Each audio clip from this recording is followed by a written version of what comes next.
So how's everyone doing? How's your day been? Yeah, so I've been looking forward to this conversation as always. I always look to our Thursday conversation about our country and what we're doing and where we're headed. Um, Today I want to have this conversation about start this conversation again about what's most important um, as far as our country. What separates us from other people who've been successful, and which is nation building. We are there's something that you and I talk about a lot, and I talk about over and over again.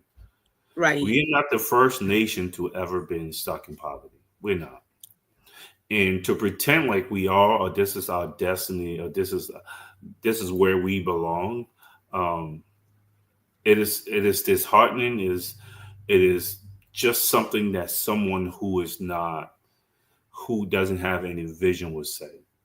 So today, what I want us to do is I want us to start off by talking about other nations that were poor, just like we are, even poorer than we are, or we were, and they were poorer than Liberia was, and they were able to get out. But what I want to point out with how they got out was how they did it. How it was procedures and system. It was systematic. And I wanted to point out that it was a pattern. There's a pattern to doing it. It's like building a house. There's a blueprint to doing it. You've got to do the foundation first. You cannot worry about painting what color the bathroom is going to be. You cannot worry about where you're going to put the TV. You got to start with the foundation. Build the house first. And then we can talk about, oh, here's where I'm going to put the microwave or put it in that corner. Um, there was a pattern to how people built nations. And I use the analogy with you, Yasendi, when we talk Hmm. about cooking. If you're cooking any kind of meal, if you're doing GB, you don't go and just put the cassava in the pot and then you put meat in the pot all at the same time, do you? If you did that, the food would be ruined. There's a procedure and process that you have to go through one baby step at a time. And you must go in that order for the food to be good. Well, same thing with nation building. So today I want us to start there. I also want us to talk about the decisions that we made as far as a leader that we picked and how we made a very poor choice by picking Joseph Boycott, the person who decried the fact that George Weah was riding around in a private jet. Now he's making excuses and justifying why he's riding around in a private jet in a very, very poor and impoverished country. I also want us to talk about the United Nations, something I talked about a couple weeks ago, before when people were celebrating about this vote, before the vote, and I said this is a bad choice. Now, with the global political climate, do you want to be taking a vote on picking a side, or should Liberia have just stayed out of it? Especially since we are being threatened to be on some sanction list that's going to bar from coming to the United States, that's going to affect so many people's family members. That's going to adversely affect Liberians. What will we celebrate? That we think deeply about it. And I see there's a pattern here of us just making knee-jerk reaction reactionary decisions. And we don't think deeply about how it's going to affect us in the future. And this is yet another example. And what we're going to notice is the same type of people who've made those choices in the past that put us in a dire situation are the same one making the same decisions affecting us in the same adverse way. Okay, so I want us to talk about that, and if we have time, I want us to take some calls. I want us to talk about um, the the big case that we have, the arson case with the Capitol building being burned, and how the case is already ruined, and why the government now don't have a case when arsonists should be taken to task, and but because the government didn't do the due diligence and follow proper procedures in laws. So now we are where we are. So that's what I'm looking forward to. I want us to have this conversation, starting with nation building. So what's on your mind? Thank you, Peter. A lot is on my mind today. First, let me just say, yes, nation building. So everything we're talking about comes down to nation building per se. But I wanted to talk about the open air today to the Liberian people from Alexander Cummings. And then I wanted to talk about the UP partisan or the tribalists. And I want to talk about the value, the private jet for a moment. You know, I started to write, but we don't read long enough. I believe if there was anyone at all in Liberia that would have understood, okay, what is needed to run the presidency, okay, a daily processing and where we stand in this moment in time, it would have been Joseph Boakai. All right. And, you know, we talk here a lot of time about integrity. We say integrity is doing the right thing at all times. It does not matter if you benefit or not. Let me say this, because we are looking on the surface. Where most people didn't get to is with the Mr. Cummings comment.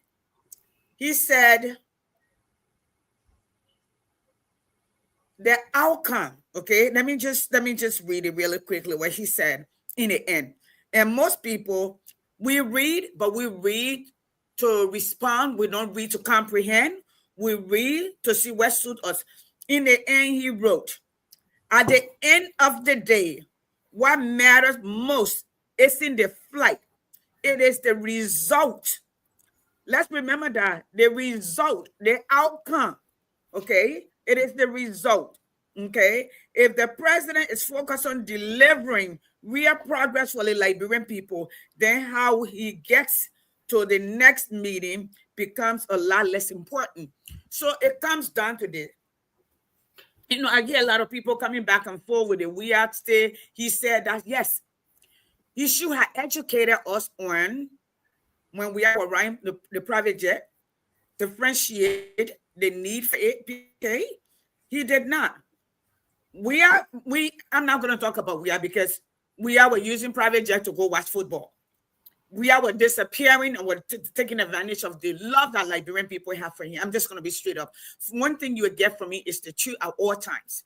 Now, Joseph Boakai didn't come on the air or they didn't write to say, listen, I hear y'all. At some point, the president needs an emergency trip to maybe England, because I have been there. He never did that. He prosecuted him like everybody else. And at this point, where Liberia stands, I don't believe that any president needs to be in private jet. It's just like Peter. Yeah. It's just like in Liberia, they have not created any exit route, any emergency route from the inception of the country, right? But when the government officials are going to work in the morning, they have third lane. They will run you over, okay? They will leave late and they will run you over because only their job is important. They see him when they're coming from work, okay? Now, why would they do anything differently, Peter, if they don't get to feel what the everyday person is feeling? Because those are the people they're going to serve. Those are the people they're going to alleviate their problem. How do they then get to alleviate those problems when the problem does not concern them? It does not concern the children. Why would the Liberian lawmakers want to increase the budget for education, okay, when they can live wherever they want to live and they can transport people to vote for them, okay? Why would they want to increase or build better building when the children are going to school called international schools, okay, that have access to U.S. visa, U.S. colleges, okay, that the goal is not for them to be educated, at least the college year to be, most of them in Liberia, but out of the country, and that with their children. Now, if they can get them out to other countries, they will. So they build comfort for their children. They don't need to do anything. They don't need to increase the education budget. They don't need to increase safety budget. They don't need to increase the budget for teachers or teachers training. They don't. So that is what on my mind. That I'm sorry, no, come question me. Papi Boaka is deceptive, and he lacks integrity. And I want to say to Alexander Cummings that, thank you for acknowledging. But what I also wrote today is, Peter, Coca-Cola has a cap of over 200, almost 270 billion. It has fleets of Liberia. Okay, so he needed the flight to move around because he had meeting here, meeting there, oversight. And then the time he was, we did not have the kind of connectivity in respect to digital technology that we have today. Most CEOs are not running around the world the way he was running. Okay, and unless they need to be there, that's what they have the flight for. Now, Liberia has not built herself to be on flight. John McAfee was not taking flight. He got on, in fact, economic class to come to the UN. In 5 years, I think he came twice. The rest, he sent his foreign affairs representative. Okay, so this is where I am. And I'm with you on how nations are built. It's like, you want a home. You first got to buy the land. Like you say, you got to build a foundation. Make sure the foundation is solid or it has integrity, we say, in that particular arena. Then you do the elevation before everything starts coming together. But if you don't put a foundation, you just want to put a roof over it or buy the furniture and put it in, eventually it's going to crash. So, Peter, this is where we are. I'm going to stop here with this, but that's what on my mind, and this is where we are in the process of nations building. So, thanks for those words, Yacindy. So I want to work a little bit backwards before I go into give some facts on how other people were able to build the nations. First of all, we have people who are leading because they're manipulators, right? These people lack empathy and altruism. So let me explain what I mean by those two terms. Empathy. Lacking empathy is what serial rapists have, serial killers have.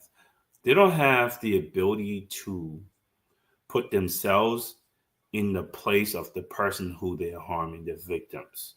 They don't think like that. That doesn't go through their minds. Like, this is someone's daughter. This is someone's wife. This is someone's mom. This is someone's sister. They don't think like that, right? So when you have empathy, you're able to put yourself in someone else's shoes and say, I wouldn't want that for me, for my son, for my daughter. So I don't want that for them. These people lack empathy. This is why they will create a third wing, right? That's the first part. So it doesn't bother their conscience.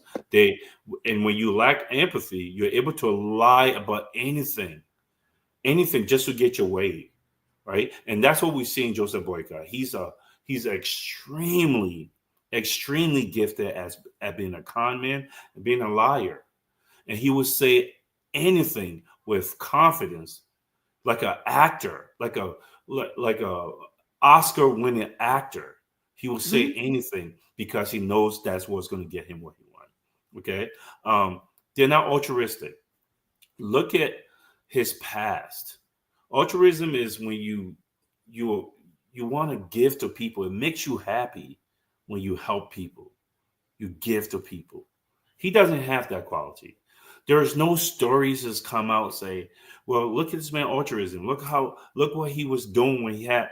It makes people who are altruistic, it makes them happy to help people. He lacks those qualities. The qualities may have is extreme criminal qualities, right? Where they don't care about people. And his people try to shield him with his age. Oh, because he is the old man. The old man. How about people's children who are young? How about babies? The fact that he cannot get the job done is a problem. So, and I want to touch on Cummings quickly before I get to the nation building Please stuff do. I was talking about. So here are some of the excuses that you hear. Oh, when Cummings was CEO, then he take a private jet. What are we talking about here? First of all, he could take a rocket to space. It's not a nation's money. It's a private company. They can do whatever they want with the money. Okay, so I'm not going to say what the Coca-Cola spent the money on, what they didn't spend the money. I don't care what they spend the money on. They could burn their money. I don't care. Okay, it's not people's money that was being asked for him to do something with, and he made promises to elevate their lives, and then he wasted it on private jet. Okay, that's number one. Number two, he produced results. Joseph Boycott. I don't care if you produce.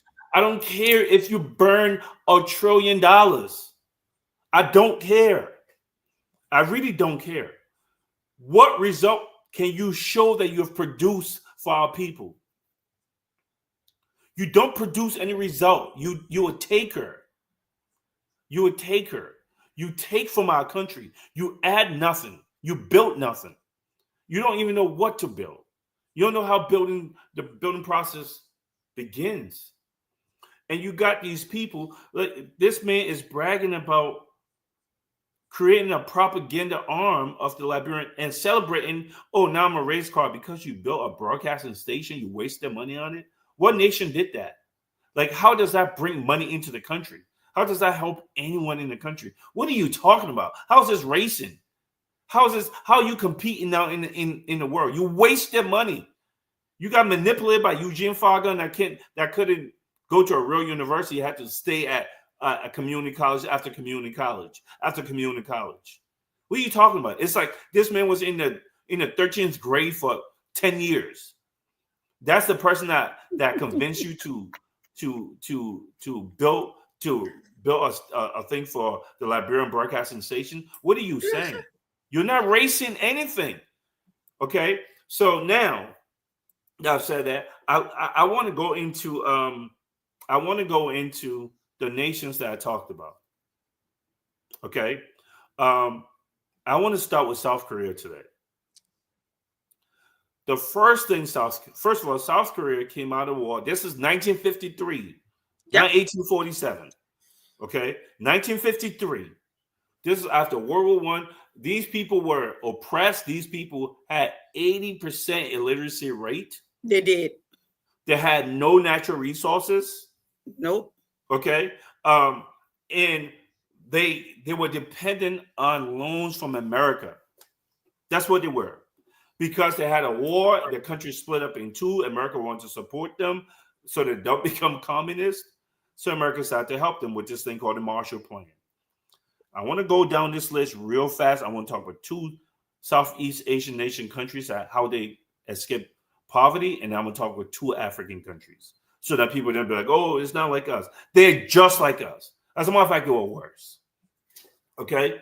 So what they did was their leader, his name was Park Chung-hee. Okay? He takes over in 1961. He becomes a dictator for a couple of years. They have an election, but it was a fake election. Okay, but he had a vision for his country. Okay, he looked at his country and said, "We need to generate money." That's what every nation needs to do. It needs to be run like a business. How can we generate money? He didn't come up with the plan by himself in his head. He created this thing called the Economic Development Board. That was like a council of smart people who went out west. Smart people, yes. They came together and said, okay, these are economic people. This is what I call big shots. These are real big shots because real big shots do big things for the people. Okay? Big shots do big things on big time when they're needed big time. These people that he put together called the Economic Development Board. Okay? They got $800 million loan. Liberia got way more than that. Okay. You know what they didn't do with that money? They didn't spend on anything. They didn't go buy a bunch of cars with it. They didn't go buy a bunch of Caterpillars to build roads with it. Okay. What did they do? They spent money on things, on everything that was capital intensive is what they're going to spend money on. So when you hear people say things like, "Oh, how come you didn't bring factories to the country? Why don't you build roads? Why don't you do this?" No country that individual is going to come in and build roads and do the heavy lifting for the country. Things is called capital intensive labors, capital intensive investment. No country. You couldn't name one country that an individual did that. Individuals do not bring no businesses or country. The government must first do the capital intensive investments. Okay. And if they knew it was going to pay huge economically later, okay, the government must do that. The government must build the factories. They must make sure they have electric grid. This is what they did. Okay. What did South Korea do? They're like, okay, we're going to invest in steel. Why is that? Why did they pick steel? Mind you, they were getting loans from the United States. The United States saw them trying to get into steel. The United States says, we're not giving you any more money. Why is that? Because America wanted to be the only one with a monopoly to rebuild Europe. Europe was going to need a lot of steel. So America wanted to be the only one. America's like, you're going to fail. We're not giving you any more money. South Korea took the initial investment they got. They said, now we're going to make this work. We're going to use the same exact formula you guys use. Before you knew it, South Korea was one of the world's leading producer of steel. What else did South Korea did? South Korea went and they looked at, and with that steel, they decided to build ships. Okay, so they created an industry out of steel. When America pulled away from them, okay, they decided to build ships. They invested in chemicals, machines, all these things that would bring money. But they picked their smartest people and they supported those people. They used mercantilism. Okay, they built metro stations. They didn't go and build a bunch of roads initially. No, train tracks. They knew how. Yes, is investment intensive, but they knew how much that was going to help the country later on. Okay, so they did that. They invested heavily into tourism. Okay, they started to host. They built a stadium, clean the city, started to host major events like Olympics and big fights. Okay, the Rumble in the Jungle with Muhammad Ali was there. The Thriller in Manila was there. All right. So what these people did was these people start to do big things. Not Thriller in Manila. Let me not confuse that. That was another country. Okay, but they decided to host the Olympics. They started to do things that was going to generate money. When you see the pattern of the countries I'm going to talk about, the first thing all those countries did, Cindy, was they looked to generate money first. Okay, labor intensive, anything that was investment intensive, the government took care of it. The people took care of the other. The government invested in their smart businesses. You know what businesses came out of that? Hyundai, Samsung, LG. The government infused money into those companies, knowing that those companies will produce money later on. Okay, they will bring money into the country because those countries will work, those businesses will work and bring money into the country and produce. So and Samsung is still here. Yes, they invested heavily into those countries. What else did they do? Heavy investment into education. Their goal was 100% literacy rate. Because the more people can read, the more we can teach them stuff with books. So heavily into literacy. Okay, they went from being 80% literate in 10 years. They were at 85% literacy rate. Okay, massive building project. They built homes, real homes, high-rise building for their people. Okay, made sure that foundational education was paramount. That's what these people did over and over. Okay. They recruited teachers. That's what they did with their money. Massive recruitment of teachers. Having investment into vocational and textile work. That means working with your hands. Okay. They started to make wigs. They started to help their people get up to speed where when companies come, they'll be ready to work in those companies. What is Joseph Boycott doing to prepare our people, even if someone wants to come to Liberia? Why would anyone want to come into Liberia? Okay. 20% of GDP was towards education. Very, very intentional about that. Okay, so that's South Korea. Let's talk about one more. Then I'll let you go. Yes, Sandy. Singapore was another one. This is 1965. Now with Singapore. Okay, Singapore, no natural resources. Okay, 70% literacy rate. Okay, were controlled by the Chinese, controlled by Japanese. Okay, had a bunch of religious infighting and international infighting. This place was very tribalistic, just like Liberia is. Okay, different religions, Muslims, Christians, all over the place, Sikhs. All these people were infighting. Okay, they had riots all over the place. What did they do? They created an economic development board. Again, look how intentional they're being. Get smart people, put them together. How do we make money? How do we build this country? Okay. Their goal was to get foreign direct investment. Okay. They wanted to make Singapore a low risk place that people can invest. So what did they do? They started to build the infrastructure. They started to make sure law and order was in place. They started to build this economic zone where people come and they have electricity, water, all this stuff. Okay, they know these will all add to the long-term value. Okay, they created this thing called Sovereign Wealth Fund. Okay, what's a Sovereign Wealth Fund? It's just a money put into a business that the country can now use instead of just depending on taxes. They can use that money from that business to take care of other things. Okay, they invested in companies. They created an airline, Singapore Airlines. Okay, DBS Bank was another thing. And they invested in this telecommunication, Singtel. All these things they're doing is to create money. They invested heavily into education also. They want an export economy, okay? They want to diversify the economy, just like Cummings says. The point I'm making is they were very intentional about what they were doing. But the first thing they did, Yasendi, was they made sure they created and generated money first. That was the first thing. How did they do that? They got the smartest people to come up with a plan how to go from step 1 to step 2. So that's South Korea, that's Singapore.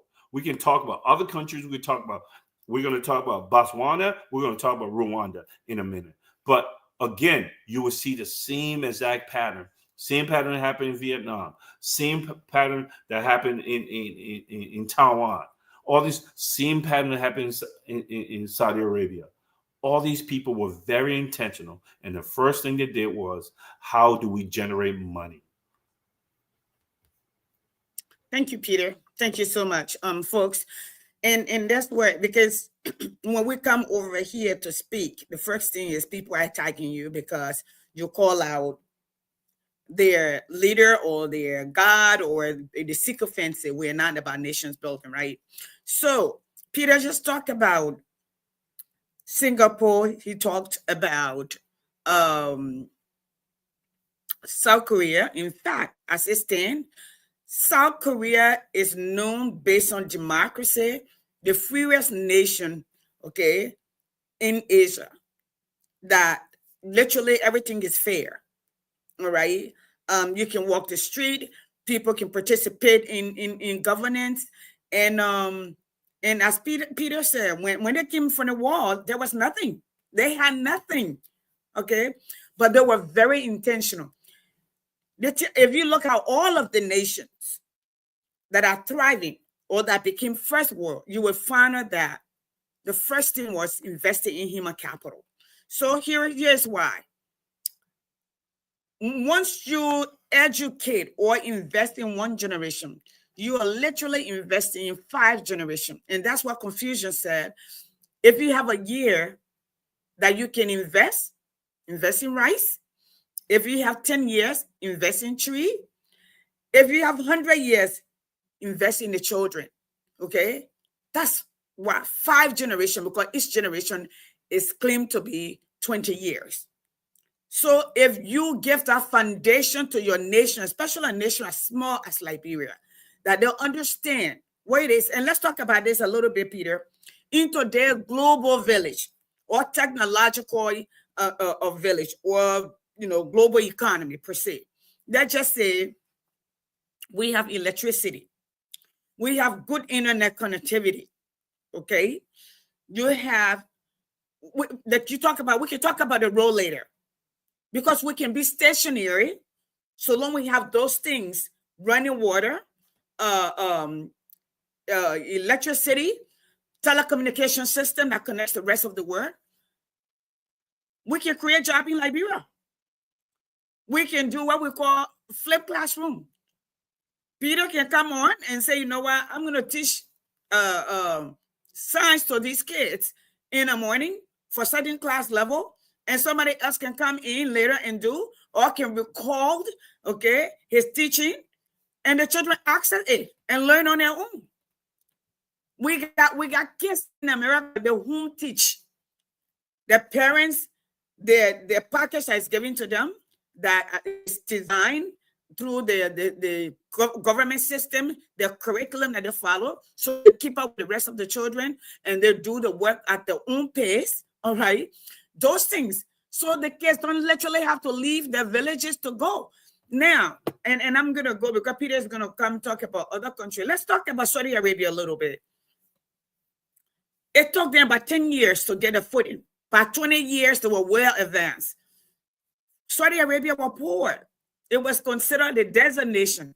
There were people who were moving around, okay, from place to place just to find water. But guess what? When they found out they had oil, we got iron ore that we have had before I was born. How did we make the deal? We got timber that is needed for some of the best furniture in the world.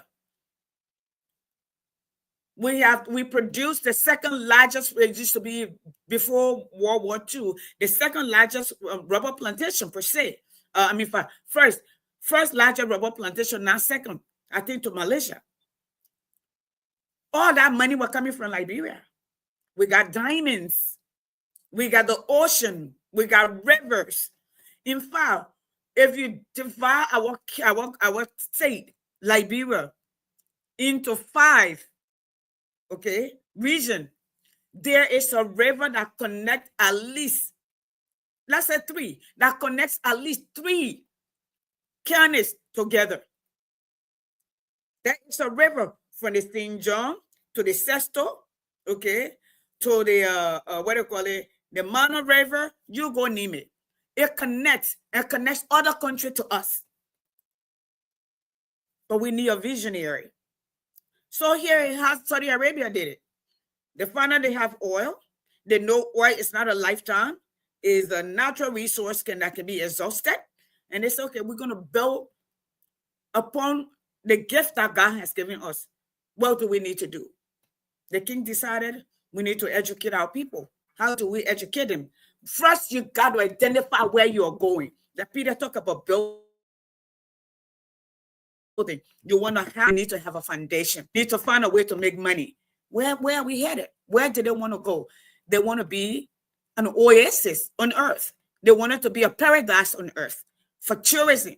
They wanted people to come. So first thing is they needed to empower their people. How do they do that? They needed education. They needed to understand languages.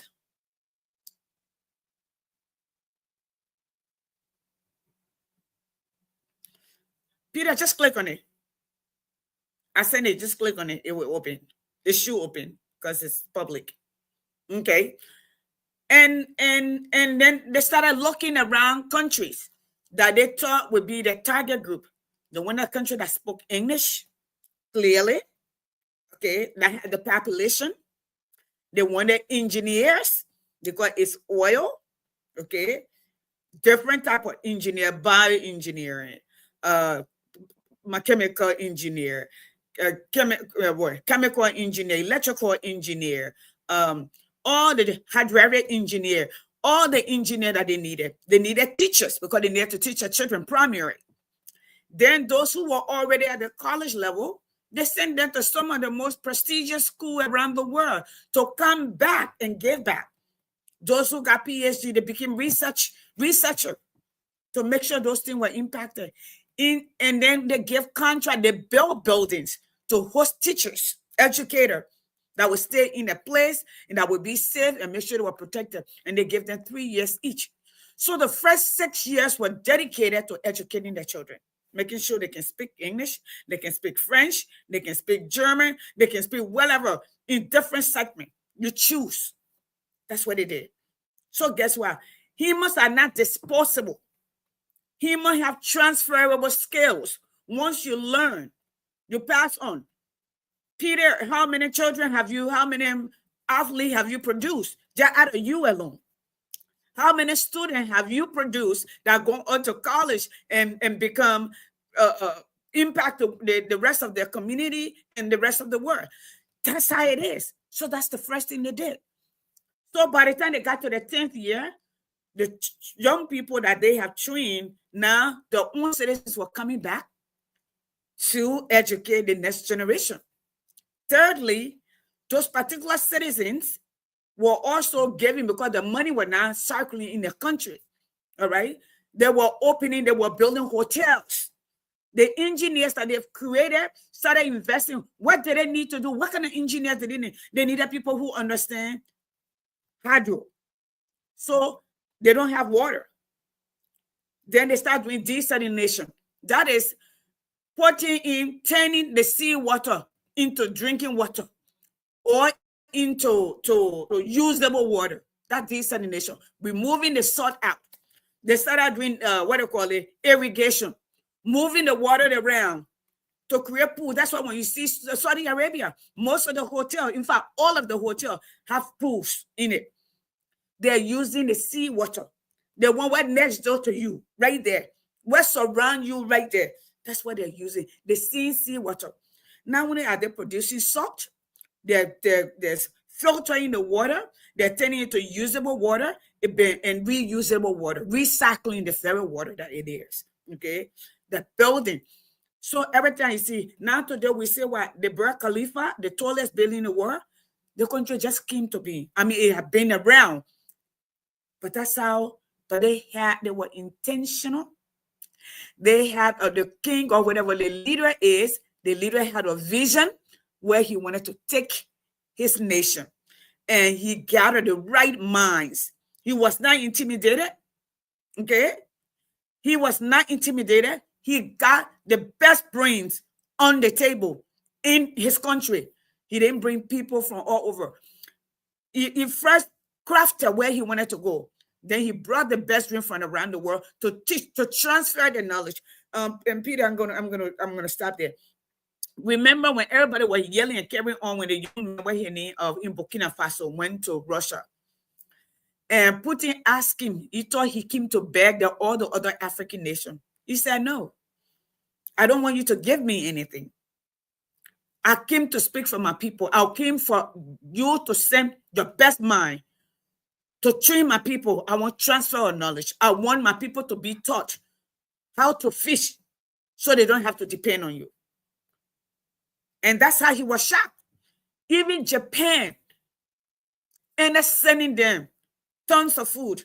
Our people in Liberia wrote Japan if they would give them more food. Japan said no. He didn't ask what that young man is doing. That's how we came out. Remember, Japan was literally decimated, right, in World War II. Remember, Peter? They were giving loans just like America gave to everybody else, the same way they came to us after our war and gave us billions. In fact, that money was less to rebuild the nation. Japan used to be had a monarchy. Okay, now the monarch is only symbolic, but today they compete with the rest of the world. Japan is an island nation. It's not like us. There are water everywhere. It's a group of islands put together that makes Japan. But look at them, Peter. Yeah, Sandy. I'm glad you talked about Saudi Arabia. You talked about Japan. Again, the purpose of me having this conversation is just to show a pattern. You have to have a leader who has a vision for the country. What drives him? When you pick someone who uplifting people hasn't driven them, This is when something drives a man, that's something he spends all his time doing. His whole life. He don't need to be in government to have already started doing it. Okay. If you look at Joseph Boyka's past or George Weah's past, those are not builders. Builders just build. They build people, they build nations, they build structures, they build. Okay. And to be a builder, you have to have a passion and vision for building. Okay. Let's look at Botswana. You just talked about Saudi Arabia. Let's look at Botswana. Botswana, this is 1966. They don't have as much resources. They have diamond. We have diamond. Okay. Their thing was diamonds. That's how they started. Okay. They wanted to have a stabilized currency. Botswana, first thing it did, Bank of Botswana, we're going to put money into this bank. They created a sovereign wealth fund.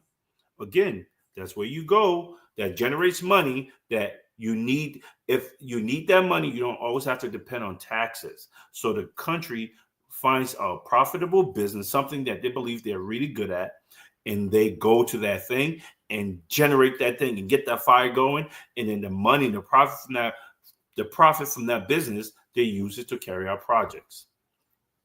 Botswana had a sovereign wealth fund. It was called, look it up, it was called the Pula Fund. Okay. By 1982, Botswana is already generating money from it. They wanted tourism to come to their country. They invested heavily in human capital. As a matter of fact, they allocated 30% of their budget to education by 1980. Okay? They tertiary education, free schools, vocational education. Okay? Developing Botswana from the bottoms up. They knew to do that. And look where they are compared to Liberia now. Okay, let's look at Rwanda. That went through a brutal civil war the same time as we did. Theirs was even worse. There, 1994, their country got decimated. All the tribal, all the war that they have. What was their goal? They wanted to be a middle income country. How did they go about doing it? Again, put the smartest minds together. They cultivate the people in the diaspora. They told them, if you come, we're not going to make any laws to take away your citizenship. As a matter of fact, you can come and go. We will subsidize your flight to come to Rwanda. Bring your knowledge with you. When after 6 months, so you don't lose your visa in your citizenship in the other country, we'll help you go back. But come to Botswana, come to Rwanda. Okay. They guarantee equal treatment for everyone. They made sure law and order was paramount in the country. Okay, they created a court called the Commerce Court. Why? They wanted people to believe that if you come to Rwanda, anything that has to do with business, like we do with land now, I have all this dispute, we will have a special court, just like in America, they have a drug court. They have a family court because those are things that come up all the time. Well, in Rwanda, they had an economic court. Okay, they created this thing called the Commerce Court for any dispute so it can be settled fairly and quickly. Okay, they made sure everyone who's buying land, there was a national land registry. You buy a land, you know exactly that's the land, you know who owns that land. It's written down in the national registry, so there is no dispute. So no person who lives outside of Rwanda feel like they could get duped or might prevent them from investing. Okay, those countries, those are African countries. Same thing with Brazil. That's another country that did the same thing. Created a board. How do we create money? They went to STEM schools. They created 30% into education, tertiary education. They want businesses to come to the country, so they created an environment. But these people had a plan, a well laid out, well thought out plan that they came together, that they share with the world, share with the nations, and they were able to build on that. Okay, we don't have that in Liberia. We don't have a visionary. We don't have a plan. Before we would have that in Liberia, we don't even have a plan. We are hoping that something will work, and they're so cheeky. This guy thinks that building a broadcasting station is an accomplishment. This is an embarrassment for all of us who study world history and nation building and how poor people went from being poor to being rich. This is so shameful. I always say this to you yesterday. It's literally like someone's trying to cook for you, and you go in the kitchen, they got the raw chicken and raw meat. They put it in a pot with the water still cold with the grains. You'll be like, what are you doing? This is what this guy is doing. Even if he's heard this, you got to do this, you got to build roads. He doesn't know what to do when. All these countries, the first thing they did was generate money. They came up with a money generation plan. And the second thing is create the environment. And they invested heavily into human capital by investing into education. It's a pattern. It's a pattern. All these people want to do is make excuses, redirect, attack people, and be conversation terrorists. That's all they want to do because they don't have a plan. This is what con men do. Con men don't want to have a real conversation. Joseph Boyka couldn't tell you what economic plan he's following. And people never understood. I kept saying, what is this economic worldview? Why does that matter? Because when you have an economic worldview, it lets me know that you've been thinking about it. Now I can press you on it and say, well, why do you think that economic worldview is going to work here? What's your social, what is your educational worldview? Right. Okay. How are you going to accomplish it now? What will be step one? What will be step two? When? What are the timelines? Because he doesn't have a plan, he can't answer these questions.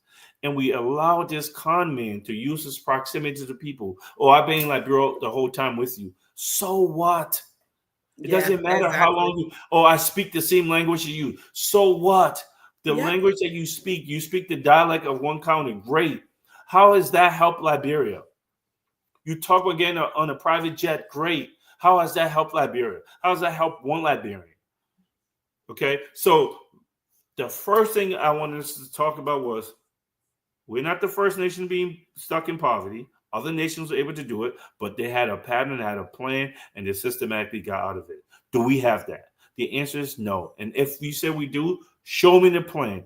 How are we going to go from being a poor, abjectly poor country to having resources to get to the next level? That's all I want to hear from these people. I don't want to have any other debates with these people. And here's the thing, Yasendi, they will redirect, they'll attack you personally, they'll use ad hominems, they'll attack you personally, they'll talk about anything but the facts. Somebody came on my post today to threaten me. Oh, y'all want us to tie all our team to America? I just blocked them. I'm not gonna go that with you. You can post what you want to post. Okay. So we're talking about what? Just give you a gist, an anime of a field state. We want to look at field state, but we show you, we cannot give you the anatomy of a nation building, how nations have done it. And if you have not done so, that means you're a field state. Because if you live in a country with all the mineral, natural resources, a small group, let's say a population, which is your human capital, that you have 90% unemployment of your young people, you are a field state. I'm sorry. Because it is noted that if you want to know the future of a nation, see how it treats its current generation. About 20% of the current generation is addicted to harmful drugs based on the United Nations, the output, the human development index. We're fourth from the bottom. Okay. So that's a problem. We got weak institution. That's why I talk about systemic failure. That's another one. So, Peter, let's talk about, we're talking about that. Let's talk about leadership and legacy. Why does it matter? Why last? I know the last time we talked about the leader eat last we are led by because some of these people never read it before. It's set a hellfire. So I want to talk about leaders eat last. This is something Cummings said during I think it was around campaign time. The midterm when DeLonde were running. So when he talked about leaders eating last, Liberian people said, "Oh, you come to eat your own." That's it. And there were some people who capture a book in places like, no, that's not what he's talking about. First of all, the concept of leader eating last is a military concept. It's a military concept that comes from officers. Officers are the smartest. They're the ones who direct the soldiers what they're going to do to win wars. If they're wrong, people die. Those people are called officers. For you to go to an officer school, it's like getting to an Ivy League school. Correct. Okay. Annapolis is one of them. The Naval Academy is officers. You go to officer school there. The United States Marines. This is not written in the books. It's not. That's what the Marines do. When you go to mess hall, the officers stand up and let every other soldier eat, and then they eat last. It's just a way of saying that's how you serve. You lead from behind. Here's why that's a problem. When this man said leader eat last, it tells me Liberian people don't do any kind of reading. So they think this man saying about eating like taken from the country or corruption. Okay? When he's speaking metaphorically about how you're supposed to lead. Okay? I felt like we dropped the ball by not shaming the people who said, oh, he wanted to come and eat his own. That's what he's talking about, eat last. It's embarrassment. Okay, so they take a strength of that man saying, no, it is not about me first. If you're going to be a real leader, a military term, one of the best militaries in the world, divisions in the world, the United States Marines, that's what they say. Leaders eat last. That means you don't take care of yourself first. You go down with the ship. You make sure your people are good. Yeah. Right? And the Liberian people takes that and makes it seem like he did something wrong. How shameful. How embarrassing. How embarrassing. And they're talking about, oh, he wants to come and eat. Very, very embarrassing. Okay, so that's the first thing I want to talk about. All right. Liberia produces $1.5 billion in GDP every year. You couldn't tell by looking at our country. What do we do with that money? Can't. What do we do with that money? They divide it among themselves, Peter.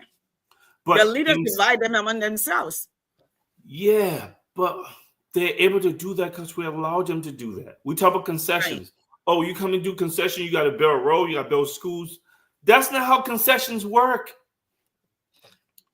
That's not the companies coming in, they're coming to make money. The country, the leaders in the so-called leaders in the country, what they're supposed to do is they're supposed to create the environment. They're the ones who are supposed to take our tax money. They're supposed to take our tax dollars and build the institutions. They're supposed to build the buildings that we need. They're supposed to do the electricity. They're supposed to come up with the things that's going to generate wealth in the country. When those people try to come in and invest in the country, it shouldn't be about them taking care of hospitals or schools. We should have already built the hospitals so that they can feel comfortable to bring their family in, knowing that if they got hurt or some emergency happened, there's a hospital to go to. This is why our money's supposed to be getting spent on. This is why we care that Joseph Boyka is riding around in a private jet. It's not anything personal. And they know that. What else can this money do? What else is money supposed to be doing? What else is money supposed to be doing? We're supposed to be building schools with that money, investing in human capital, preparing our people for jobs outside. How many Liberian kids can literally think, I'm going to go to college, I'm going to graduate high school, work really hard, go to college, and then start a career in Liberia? No, their goal is to get out of Liberia. Their goal is to, one day I should leave Liberia and go. I hope one day I win DV and I can just leave Liberia and get out. That shouldn't be the goal. If we had leaders that understood how their responsibilities and how nations are built, if we had a visionary for a president, he should be proud of the fact that he built the first STEM school, not the fact that you have a private jet that you have to make excuses about. That is shameful, old man. Very, very shameful. Okay, we don't have hospitals with medication in it, but you're driving around in a private jet. We're talking about bringing yellow machines in the country. No one can tell you how that's going to infuse capital into our countries. All those machines are going to do is make it easier, built roads to make it easier for the extractors and the exploiters to go into our country, go into the rural area, get those resources, put it on ships, on planes, and get out. That's what it's going to do, because it doesn't infuse any more money into the country. Let's say the people from the rural area can bring their goods and services to the city. How's that bringing more money to Liberia? If anything, you're going to create inflation, and the prices of the goods and services is going to go down, because now the market is going to be flooded, because it's not sectionalized now. It's not regional. Okay, so those machines are a bad idea. Really bad idea at this time. We need them, but not at this time. We need to create a structure where we export things. That's what we need. We need to come up with a plan. What can we produce that we can sell to other countries and turn our country into a business? We're not doing that. We're not talking about that. We're not thinking about that. We're over there sitting now spending useless money on a broadcasting station and talking about, oh, we're going to spend $20 million for machines that we don't need right now. We're not talking about building the first schools. We're not talking about creating a sovereign wealth fund. We're not talking about anything that literally requires a lot of intelligence and talent to do. We're not talking about any of that. We are over here wasting money, allowing a person like Mo Ali to grift our money, steal hundreds of thousands of dollars from the country, and we're letting them do that and get away with it. Okay, it is an embarrassment, and we need to do more by calling these people out. When I say people out, it starts at the top. The old man that is trying to lead, he doesn't know how to lead. He's a manipulator. He doesn't know the first thing about how the global economy works. And we need to do a much better job in picking the person who's going to lead us next, Cindy. Thank you, Peter. So I'm going to come in a little bit about the machines. My reservation is, we were told since last year that the machines were in Liberia. In fact, some were in Liberia, brought in was the impact at the barracks, and the other one were on the ship. In fact, had docked at the free port and were taken out. So apparently that was a lie. Two, I strongly believe we do need machines. We need machines, but we don't need 250 machines. I don't believe so. I strongly don't believe so, because you have to factor in, and that's for any building blocks. For any building block, okay, you have to start from somewhere, and you have to understand how you're going to maintain that. It's like you want to go buy a house. They say you qualify for maybe $1 million or $500,000.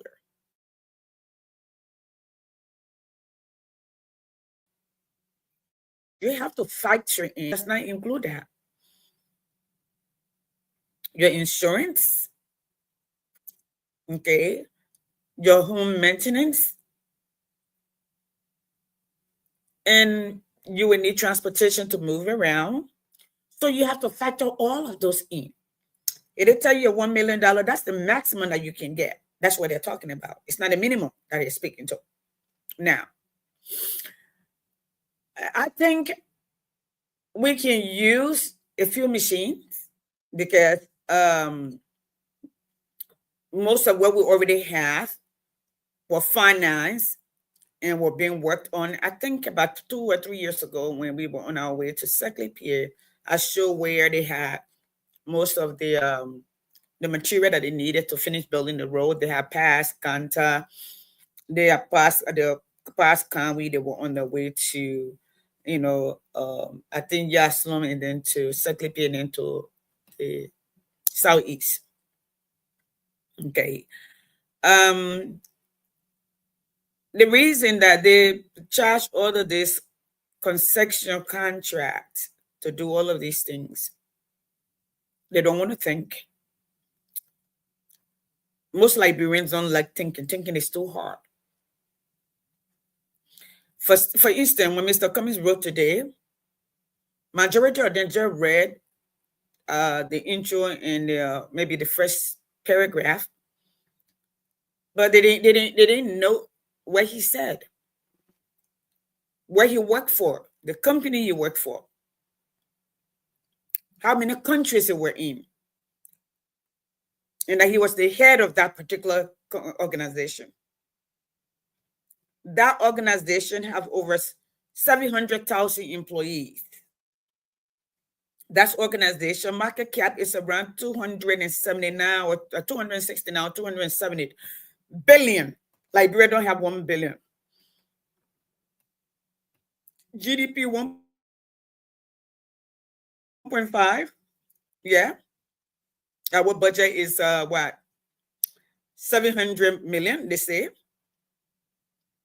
Our children are still sitting on the floor in unfinished buildings.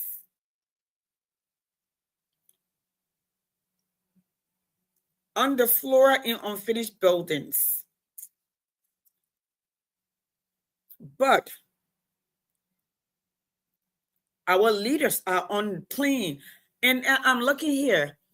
Even the America that our Constitution is a carbon copy of, our lawmakers don't just leave.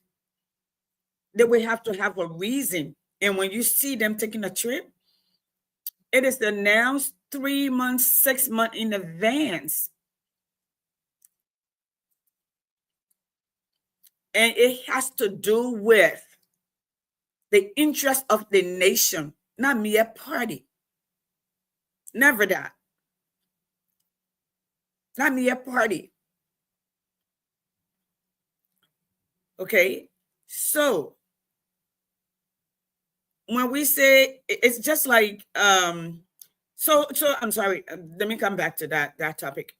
So most of them didn't go into details when he outlined all of these things, and he noted it's not the riding of the jet, it's what is it used for. Why you ran? What's then the question that begs an answer before you even start saying thank you? What was so important that the president need to be there? That he need to leave the country every 2 weeks, literally every 2 weeks. His wife was out of the country for 3, almost 4 months. Half of the time in Ghana, when Ghana could not take care of her, she went to some of the best hospitals in the world in Saudi Arabia. That's where she was at. The last time when I talked about that, people started to insult me. Where are you? That's an old woman. You don't respect yourself. She's an old woman. That's what she needs to prioritize the younger people's lives and their health, because they are the future.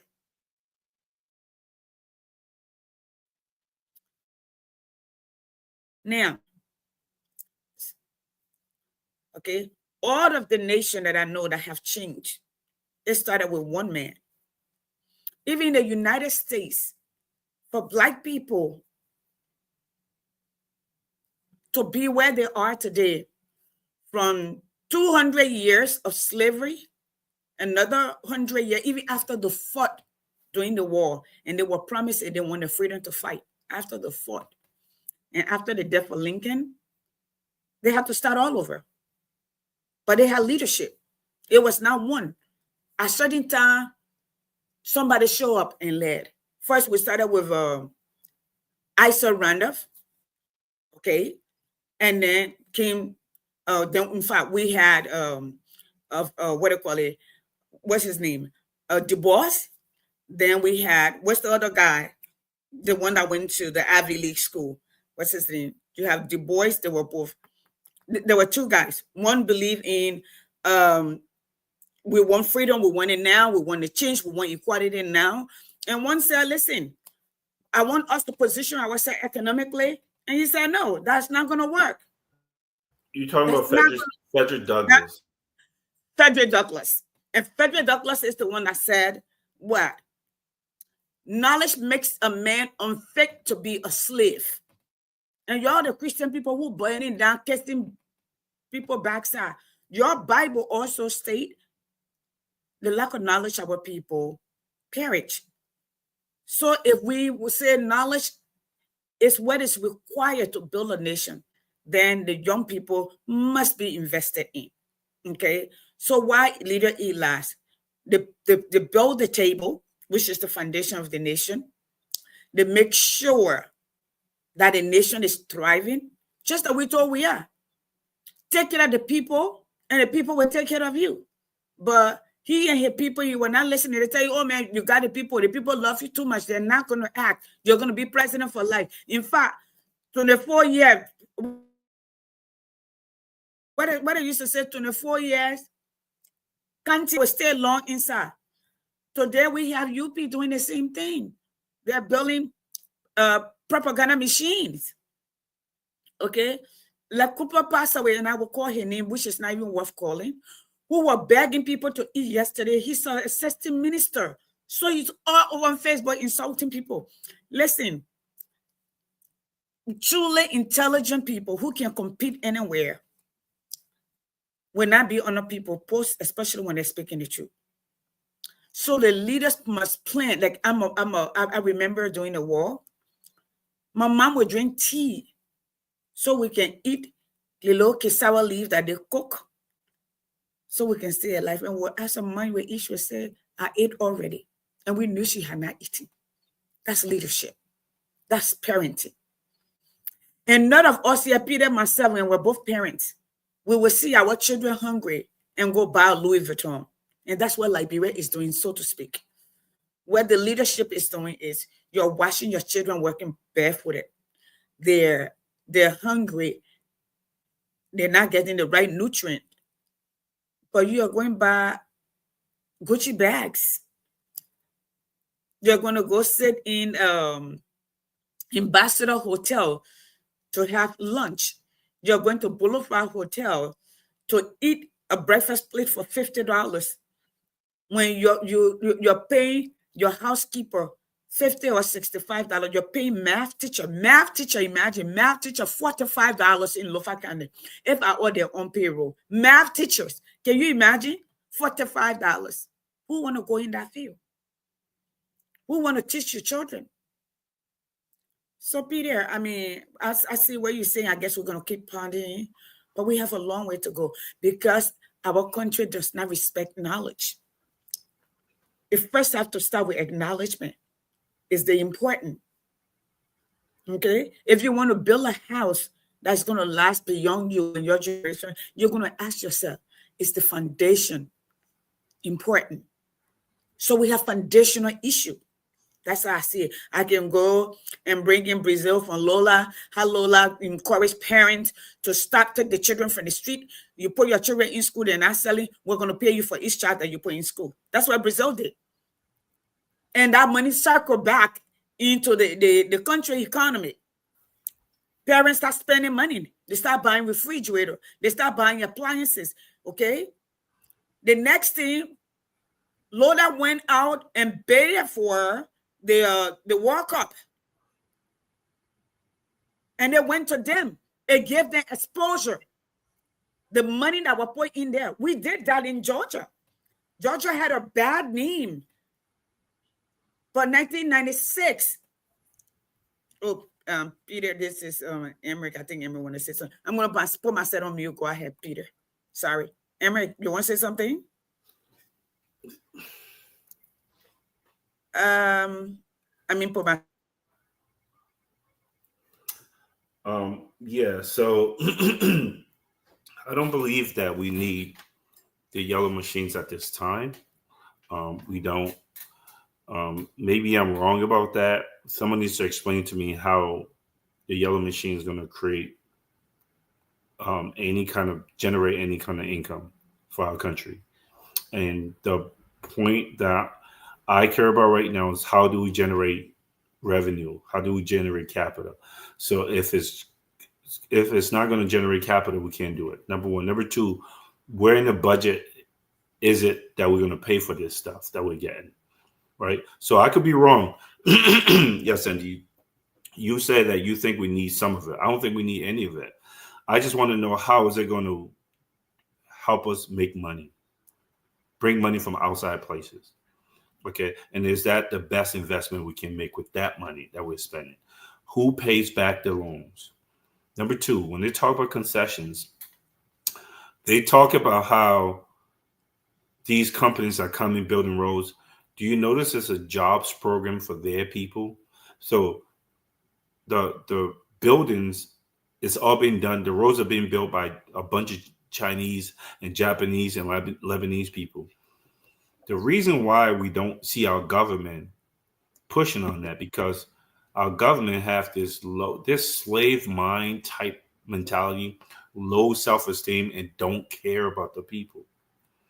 They don't care. They don't understand what their job is. They don't understand that our people needs to be empowered. So if these companies are coming in, how are you empowering our people, especially with jobs? It's not just jobs. Are they paying them livable wages? When I say livable wages, let's go down the list. Enough that adult can take care of himself and two others at home, can take care of, get electricity at his house, pay for food, and able to save a little bit. That's livable Yeah. wages. Are they And get out in paying? an apartment. Are they paying livable wages to our people? Is that something No, we're fighting for? Or we're worrying about no. them? Oh, go build hospitals. No, government, that's your job to build the hospitals. You should be empowering our people, not have the Chinese bring their workers into our countries to build for us, and the Chinese government is paying them. That's not how it works. That's not nation building. We don't have a government, Yasendi, that puts the people first.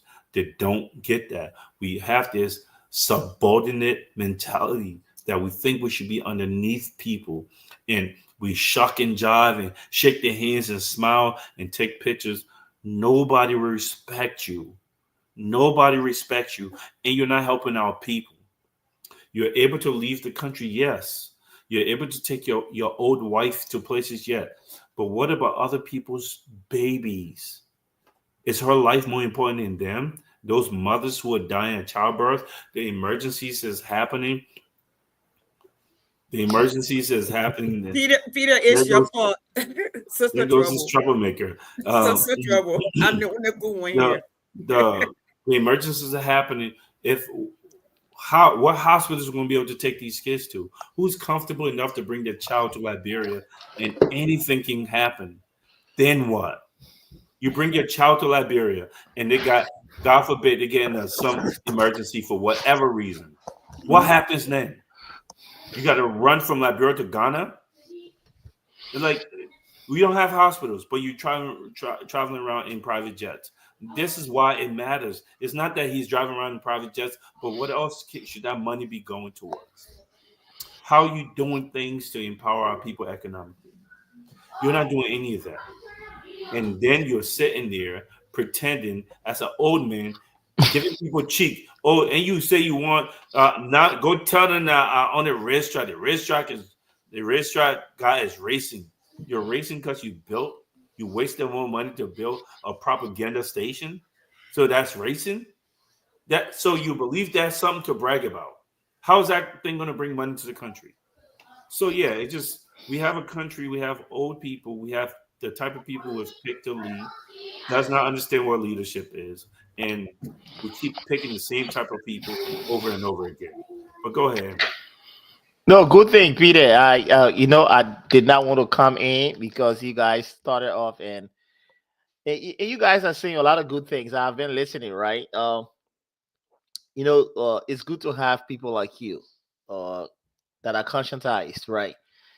To pinpointing the wrongs of our people, our government, and I will say, no matter what, I commend you people because of your consistency, your resilience, and people may not like it. They think that everything should be politicized, but people like you are the ones that actually stand the test of time to be able to give our people what they need to hear, even if they don't accept it. But at least your message is out there, right? It is out there. And I really like the way Mr. Cummings put it today. Mr. Cummings, the way he said it was very smart, right? And I think he's getting to understand the minds of our people. Once you outrightly criticize something that they support, they come at you, right? But any smart person will look into it. Was coded in a way that it was critical of Boyka's decision, but at the same time doing it in a smart way. You can see that the country is that way, that you cannot create jobs, you cannot elevate the lives of your people, you cannot uplift them, and at the same time you prioritize flying. And Mr. Cummings said, if you're flying, what's the outcome? What's the results? When you're flying, and executives are going to be using all the money, right, on those different trips, chartering. When you look at the cost benefit effect, that's one thing you have to consider. They spend so much money to fly private jets, and so because what they bring in, the return on it, right? That's what you look at, the return on it. And what Cummings are saying, is not wrong to fly it. You can do it. Yep. But the return on it is very, very on your important. investment. And that's why when people they didn't read that part. They didn't read that part. Cummings is saying, this is the life that I live. I flew it. I did that. I controlled jet planes and so in total control. Fleets. Fleets. But at the same time too, if the company saw that there were no results, no return on it, they cut it out, because you would not be there. That's the argument. That's the argument we made, that no country function without being like a corporation. You have to a business environment. In fact, the U.S. Look at the U.S. Look at the United States. Right? What do they sell? They function as a business. They sell technology. They sell a war. They sell equipment. They sell all of those things. Right? If you look at weaponry. The US, weaponry. Yes. Okay, the US, they are making money off those things. That revenue coming in. And you look at even our motor vehicle, right? Our motor vehicle, that's business by itself. Yeah. All of those things, we keep trying to think that we can use America as an example, but we don't take any of the practices in America to be able to replicate in our country. So we just sing it, we talk it, but we don't know how it works, right? We give all the beautiful examples. The same thing happening in America, but the system in America, you cannot compare it to Liberia anyway, not even close, right? So when Mr. Cummings wrote, I like the way he phrased it. And it was clear that he was taking a dig at Boyka. If Boyka were very, very smart and honest, he would know that this man is taking a dig at him. But in a different way to say, no matter what you fly, once you're productive, people will care less about what you fly or what. No, you don't, because you're not productive. That's what he's saying. Yes. He's saying no matter how much money, if you can bring in more return on what you're doing, nobody will talk about it, because the lives of the people are better. That's all Cummings is saying. The lives of the people are better. So I see some people did not understand it. They came on the post. Something so elementary, right? If you cannot read and understand, and you come to argue. So comprehension is something. Education as a whole, there's a brain drain in Liberia, Peter, whether we like it or not. And I keep saying, it's not the issue of being arrogant. It's not the issue of bragging. But there's nowhere in the world, right? You cannot depend. Even in Israel, they depend on the diaspora community. And that was it. No, it's not me. Heavily dependent on people that moved out of Asia and be able to acquire knowledge and education and those things and wealth. They depend. That's why you see Asia is strong, because Asia by itself would not be strong if they don't depend on those that fled the country, those that have acquired the knowledge, the wealth, and all of those things. Asia is so superior when it comes to technology. It's not because Asia has better schools but because they depend on people that left the country and were able to build things of their own in different areas. That's why you see Israel is powerful. If you look at the same thing with Ghana adapted the same system to be able to attract people from the diaspora. And you see Ghana is becoming successful, even in real estate and all of those different things, because people of different mindset was able to come and infuse the whole economy, infuse the Say, culture, infuse everything. Yeah, Emirates though, go ahead. they have running water. They have stable electricity. Even Ghana, Yes. the villages, they have electricity. I remember during the refugee time and went to visit Boron camp. In those shacks, those people had electricity. I agree. And to I keep saying, right? It's And not they have about, system. Yes. right. It's not by the stroke of the mouth that these things happen. You have to Right. be intentional. You have to be actionable. You have to have those things together. You can't say all of Right. those things without implementing the right, having the right fabric to be able to absorb, all of those things. You Right. can't jump up and say, oh, we want all of the people from America who want to see how Liberia can be attractive. But you have to do yourself due diligence to be able to implement, the different things like, security in the country, electricity, to be able to restore electricity 24/7, electricity. But now Liberia should be running. Look, you see us, our country, one of the reasons why you see our output is so low, our productivity is so low. You cannot run only one shift in the country and expect to have high productivity. Everywhere you find high productivity, they got first shift, second shift, and third shift. Liberia is not like that. Liberia is not like that. And I keep saying, once you don't have a private sector, a vibrant private sector, you look, your revenue intake going to be as low as anything in the world, right? It's a simple fix. Once you want to increase your revenue intake or to increase your revenue generating arm and other areas, and so the private sector can drive it. There's no way in the world you talk about capitalism. There's no way in the world you talk about capitalism, you talk about the government hands being there fully. No, private citizens, people, private individuals, and so corporations, and so. But Emmerich, the government also infuse, the government provide the foundational point. For instance, when we went to when we had the Great Depression in America, our governor in which is Turmeric, he's big into state right. He said we are not a communist country, we're not a welfare state or socialist country, so we don't need money, although the country was suffering. And FDR said no, we need to help elevate our country. That's how come they brought in about the different group, okay, the parks that and the park and recreation. That's how they were able to employ millions of young people to infuse. We saw that not too long ago during the housing bust. It was the same government that rescued, okay? Right. And you as a minority, if you are starting a business, you can get minority grant, okay? If your proposal meet the need. But remember the other day, Nyamli Kanga low bag boy, what they call Sando, came and say, oh Lord, the country is not gonna give, we are not gonna give loan to poor people because they can't pay. Those are the people who need money. But you see me back in the economy because they're gonna spend it.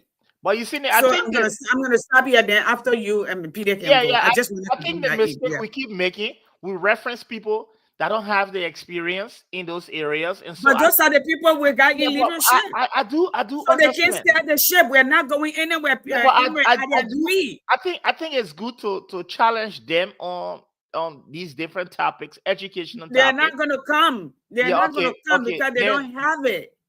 Okay, this is the point. Subsidy policies, and so government can help in so many ways to create a conducive environment for business, for individuals, for private citizens, for everybody. That's the job of the government. Government is about governance. It's about being in control to be able to deliver, or be able to uplift your people, be able to educate your people. So that's the job of the government. The government is not there to keep money. If you look at even government's budget, right, revenue and expense, the same thing. What comes in goes out, like that, right? That's the job of the government. So the job of the government, like you're saying, right, we all of these things that are happening is not by mistake, because they have leadership that understands, right, what needs to be done for the private sector to thrive. That's the reason why these things are happening. But if you have a leadership that does not understand, how do you expect anything to happen? You don't expect it to happen, you Cindy. Look at the whole private sector. People talk about, for one fact, people talked about the ecotourism. If you have not had any experience in ecotourism, what are you going to do about it? You're just going to lip sync it. You're going to talk about it. You just want to keep talking about it, but it will never happen. You know why it will never happen? Because whenever his idea, he does not know how that works. You see, you can have an idea about something, right? Mhm. If you don't have the experience, the tools, and so to know how to move that, it will My never point happen. is- You can have an idea to be a driver, right? But if you have not driven before, you don't know how to drive. You see, a car can be parked over there, right? It will be parked for the rest of your life. And that's the point. Look, whether we like it or not, and this is the point we keep making, we need a change of leadership that is different from what has happened for the past 10, 15, 20, 30, 40, 50 years. That's all we need. And it may not be Mr. Cummings. And I keep saying, people think that we just fixate it, but it may be somebody who is also out of the system. And before we talk about somebody who is also out of the system, bring somebody other than Mr. Cummings. Then we can put them under the microscope to see who we support. Until then, we're going to ride with this because we think that he brings something different from what we have had, the failed leaderships that we have had in the past. And that's the reason why some of us, we're so emphatic, we sit and say, you know why? We think we need something different. Look at the whole vetting process in the government. First of all, if you want to have success, you have to vet the right people. And one of the reasons why you see Liberia cannot move forward, Peter, I think we vet people based on just, political support. Political support is completely different from somebody who has the education experience. Like Peter, I can look at you and say, I'm going to make you director of LEC because you support, for instance, coming to go to the country, and make you managing director of LEC.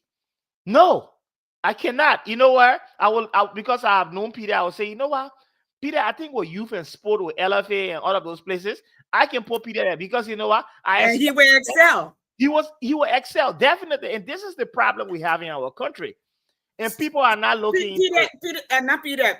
Emmerich Land, then Peter can come in now and let the book for you. I'll let Peter come in because I can flow anytime. So Peter, come in. Okay, all right. No, I agree. I agree with a lot of stuff you just said, Emmerich. I want to work backwards.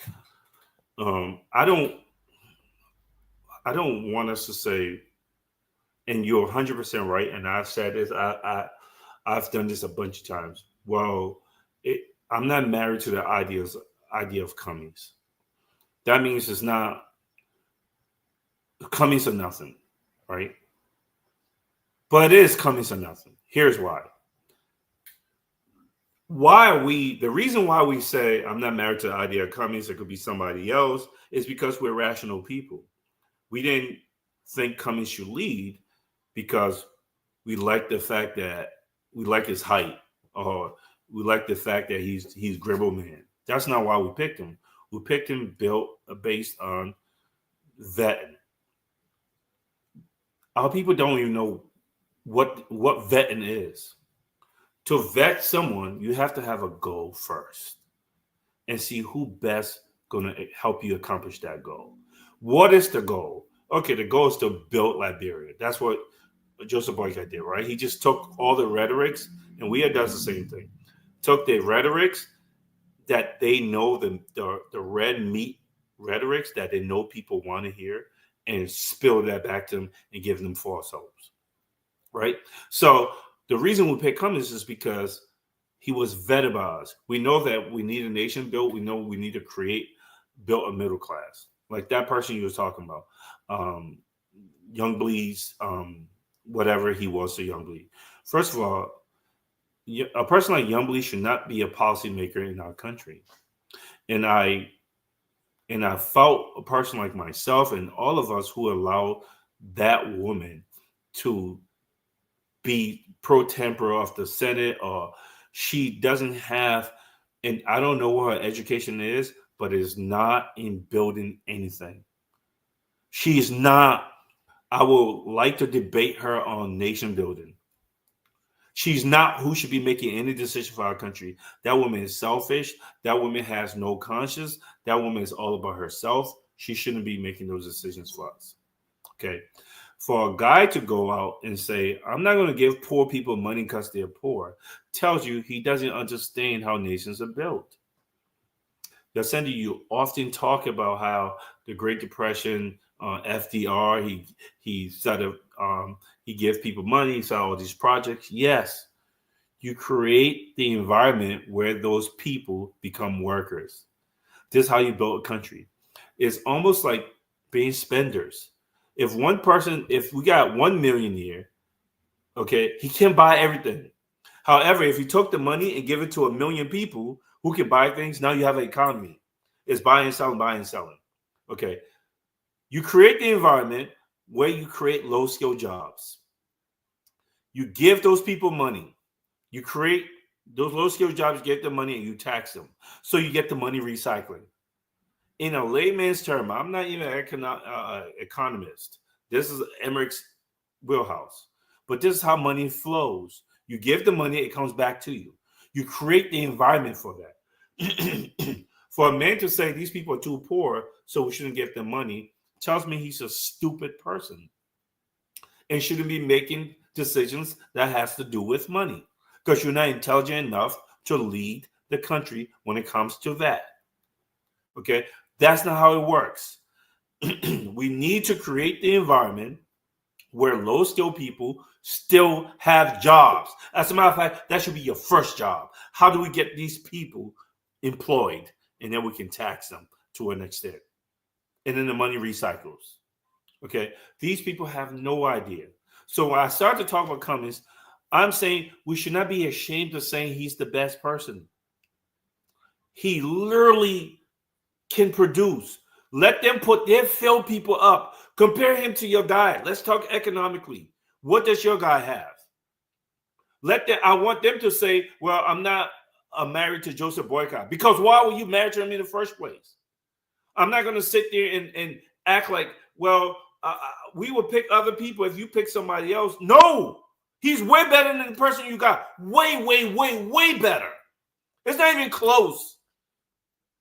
So you put someone up there is better, and it better not be Boycott, because a kindergartner is, I know kindergartners, I have a 6-year-old son that is more intelligent than Boycott. Period. He is. Joseph Boycott is a seasoned con man. Seasoned.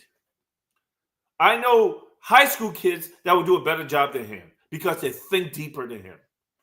The job is, this is not a ceremonial job. This is not being a king. A job of a president is a job of a CEO. You have to understand things, and you need to get people who are going to help you accomplish that vision. He doesn't have a vision. The problem with Liberians is I feel like we're cowards. We're too comfortable. We don't want to offend them, especially people on our team. We don't want to offend Joseph Boycott. But yeah, Sandy, you said this repeatedly. Say something to Joseph Boycott to come under your post and cuss you. Do they have a monopoly on cussing people or verbally accosting people? That's what they do. Those are conversational terrorists. And we allow these people to have the platform and the megaphone. They won't have a debate. Let's have a real debate with facts and figures and logic. He's not the person that should be leading us. And we allow these people to be afraid. Oh, no, you said this about Joseph Boycott. He's incompetent. So now, what are you doing? And it turned into an ad hominem. This is about, and here's how I'll get off this train on. This is not about me. It's about my children's future. It's about our kids. If you're not willing to look truth in the eye and fight him, then you're not ready for Liberia, because you cannot be polite with these people who all they want to go to is being abusive. That's who they are. Joseph Boycott is not it. Okay? George Weah is not it. We cannot be afraid to say that. Cummings cannot be afraid to say that. We don't need to defend, oh, his qualification speaks for itself. Let's talk about merit. Let's debate merit. Then you don't have an argument. If you can beat him on merit based on what he can do or he says he's going to do and why his ideas make most sense, if you can beat him on that, then you get me to shut up. Until then, no. Because the person we have right now, Emmerich Yasendi, he's bad for our country. He would take his wife out the country when she's sick, and he would take care of his kids and give them millions of our money. That's a bad person. And we need to stop being polite about speaking truth to power, because being polite doesn't work in Liberian politics. I'll close. Okay, so let's go to Emery. Emery look like he's tired. Emery, let's go ahead. Get your talk together. Let's get this going so we can close. I want to see. I'm going to put the number up. If anybody here there wants to call, we appreciate you to call. Okay. So give us a call. Cindy, yeah, thanks to you all. I don't want to go back and kind of restate some of the things you guys already covered, because I respect, the knowledge and experience of you all. You are professional people. Look, no, I'm serious. So for our country to move forward, we can't give up. Even if they don't listen, we can. Some of them will still go back and later on realize that we were saying the truth, right? That's the beauty of the internet. Some of them will go to their bedroom and listen to it and say, damn it, these people are saying the truth. The only thing, some of us that party business, political party business, but people saying the truth, because you know what? They are looking at the personal lives, right? Over 6, 7, 8 years, nothing has changed. Nothing. They're still in the same place. Nothing, and they go back. I will tell you this, humans, we got conscience. No matter what we do, we sit and we think about our actions and so. And many people, and I think the level of, I would say, arrogance in our people, and ignorance and arrogance together, that's the worst you can have in any society. If you put ignorance and arrogance together. Arrogance and ignorance, once you see yourself going wrong, you still want to go wrong because you don't want to prove another person right. And that's all I see in our society. But it cannot deter us, right? We got to keep speaking. We're not embarrassed to stand up and defend what's good. And I would say one of the mistakes, and I keep saying to us, ANC, not only ANC, but people that support Cummings, we put Cummings in a position where it became hard for him, because each time he made his move based on the environment, we always came against it, and I think, to me, that was wrong, because, and I will tell you, that was wrong. Oh, you can be with this person. Oh, you can be with that person. We want Cummings to operate in a vacuum. In as much as we want change and the country to where the country is, when Cummings used to say, "Oh, we got to meet the country where the country is," it's a true statement. Now I realize it. And I said this time around, I'm going to be more strategic than being logical. Because being logical, your logic may not be the logic of Liberia. It won't make sense to the people.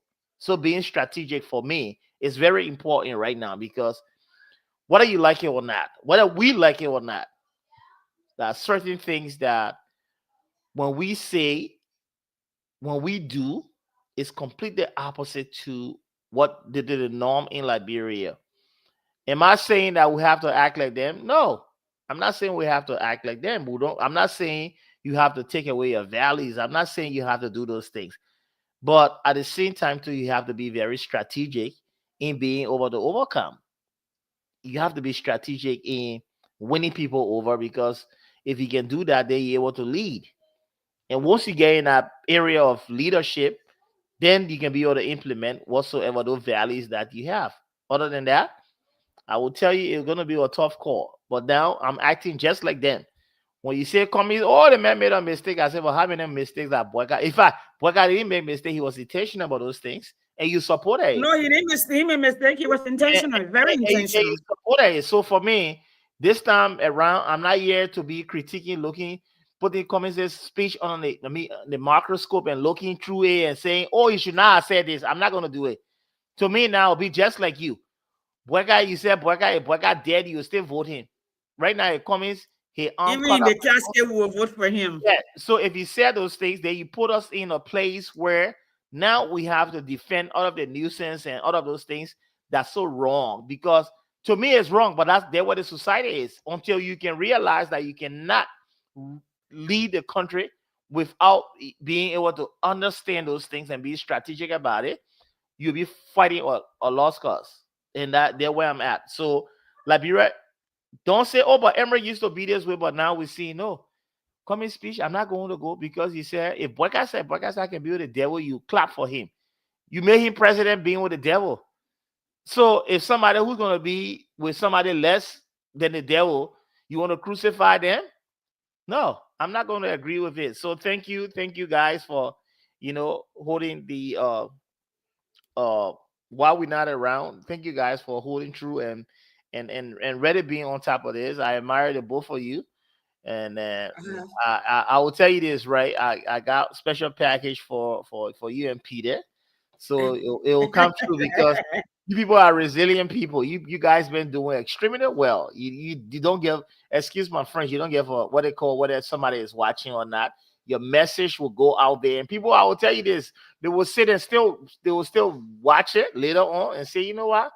Yeah, as much as you seen it, some of we don't, we kind of mad at her, but she's saying the truth. Yeah, as much as Peter can be this way, but he's saying the truth, and it's just the truth. There's nothing you can take away from the truth. It's hard to counter the truth, whether you like it or not. You cannot counter the truth. And my father always used to tell me, he said, Emery, if you want to be in a debate, if you want to do anything, once you bring facts, you can debate against the facts. And that's exactly what's happening. That's why it's hard for people to deal with people like you. And I appreciate you all and say thank you, Cindy, so you can take over. Thank you so much, Emric. Let me, I'm going to end and I'm going to have Peter complete and close up because he started the conversation. We started a conversation with foundational issues, how to build a solid nation. We gave you other comparables. I've done it. In fact, Peter gave you about 5 different countries, starting with Southwest Asia, in South Korea. The coolest thing is I can speak to my oldest daughter. When she graduated, after she got her master's, she got hired to go work in South Korea to actually teach English. She stayed there for 5 years, and she ended up coming back after the corona because they were just way too advanced. The screening was too much. They had to put stuff in their mouth, in their nose, in their whatever, just to make sure everybody was safe and all of that. So she's here. And she said she had a good time because she used to take pictures and send it. People didn't give her a hard time. But we talk about South Korea. It came from nothing in the late 60s to being on the world to almost 98% literacy rate, and because they invested in their human capital, which is the knowledge that is transferable. We talk about Singapore. He came back and he talked about Brazil. I talked about Saudi Arabia. He added to that. We even talked about America, where we live, and why a nation like Liberia need to focus on investing in its citizens first. Because those are the people that will build your nation. Why do you think America does not allow you to take certain amount of money out of the country? Why do you think America does not have certain jobs that only citizen can do? Those are different ideas. Okay, you can learn from people. You can learn from others how not to fail. You can learn from others how to succeed. You can learn, and that's what we're trying to say. I know this couple of days, Darius DeLong and Josiah Joka have been pounding on the labor minister. Okay. Somebody wrote today, and I simply wrote under there, do you think Josiah Joka is lying, enlightening us? Somebody from the Mr. Kura Unasakim, oh, you want us to tell you about how you came to this country and blah, blah, blah, blah. I just blocked them because we're not going to get into that. You need to find a different job. I don't know who needs to tell me what job I need to find. I just blocked them and I move on. The thing is, okay, the move, where he need, Doug Cooper, because according to them, Who Dirk about the movie somewhere else? No, they say he resigned, but people were behind him to be fired. They say he resigned from the commerce because they say he acquired his degree fraudulently. That's No, what not they just said. say it's a factual thing. So don't try to beat it around here. Okay, Peter, Emmerich. Okay. That's why they have not given the proof, because the many of them, I'm not making no excuses for him, but I believe we have to start from somewhere. Okay.